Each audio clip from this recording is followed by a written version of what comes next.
Webb, what sort of day is this for you with an announcement like this? What does it tell us how you're feeling?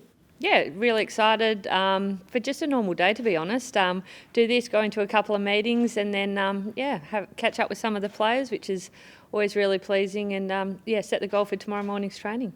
When you reflect on your time so far, what are the highlights that you would point to? Probably, the real big challenges, I guess, coming in and, in our first season finishing 13th and then up to 5th last year was really rewarding. Probably keeps coming back to seeing the girls after that Essendon win was really significant for us, not only as a team, but for our supporters as well. So proud of the growth and what we've worked through, but, we've got obviously a big few years ahead. And what were the challenges like last year in particular when you were losing players for all sorts of things, weren't you? And you had to adapt on the run almost.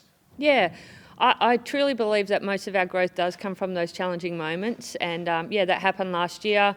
We're really fortunate the girls have been working hard to get back for this year as well. So although there was challenges, we saw some players play across multiple positions and they really grew in that aspect. So through challenges, we've obviously got some really positive moments from it. And big goals going forward then, next 2 years, what can you say? What would you say would be your biggest goal or your biggest objective? Yeah, we're certainly here to win a premiership. We're not going to shy away from that. There'll always be challenges along the way. We've shown, as I said last year, the growth that we had, but ahead of us, it's an exciting time and I just can't wait to get to work with the girls again. And who are you most excited about for this season and just about to start? Who are you getting excited about? Well, we've got 7 new recruits. That's really exciting. So most of them under the age of 22. So we haven't had that in a few years. It just, they've come in with really great form, great intensity. We went away to Karratha and just the buy-in from then, I think it's going to put a lot of positions, heat up for spots, I guess, is one of those things that we're looking forward to the most. Everybody says about the culture you've built. Is that something you're very proud of as well? Yeah, really proud. But the buy-in comes from the players. We're really connected and I've felt really well supported since I got here. So, I absolutely love coming to work every day and I know I'm really fortunate to be in that position, but they make it all the worthwhile. Just love to see the smile on their faces, the growth that comes with that. And, our aim is to obviously continue being the best group we can be and we've got a bit to work with that. And the personal question, I've never asked you this. Yeah. Do you compare notes? Like two coaches in one household. It's pretty unusual, isn't it? Do you sort of bounce off Mark and he bounces off you? Yeah, we definitely do. When I see him, we definitely do bounce off each other. I get him down here every now and again. I always do check in with him. But then again, I'm really well supported at the club. I've got great coaches around me.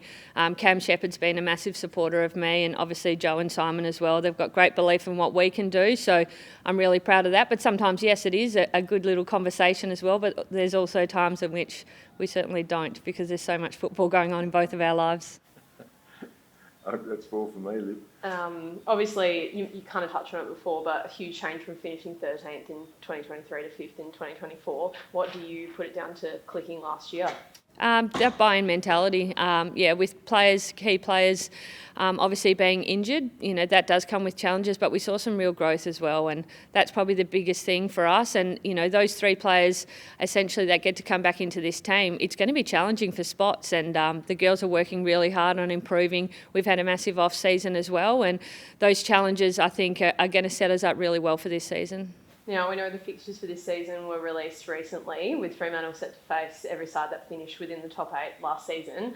How did the club feel about this challenge? Yeah, well, we obviously bowed out last year and, it wasn't ideal, obviously, to Adelaide. They're clearly a stronger team than us last year. And as I said, last year we had a lot of growth.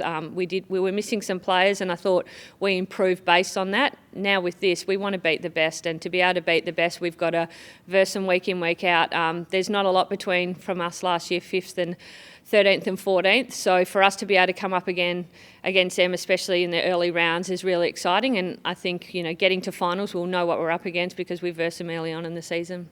Now the club will again head to Melbourne for a week for the third year in a row. How does the squad kind of relish these travel opportunities? Yeah, it's great. We get to spend a lot more time together as well. We get to bring the families along as well, and there's just great buy-in. Being on the road is really exciting for us. As I said, we get to do things that we wouldn't normally. Girls work hours over here, they've got uni, so to be able to spend some quality time, sit through some education blocks and spend some more time with the assistant coaches is something we really relish. Yeah, you kind of touched on it before as well, but big names set to return with Kiara Bowers and Susanna on your tie.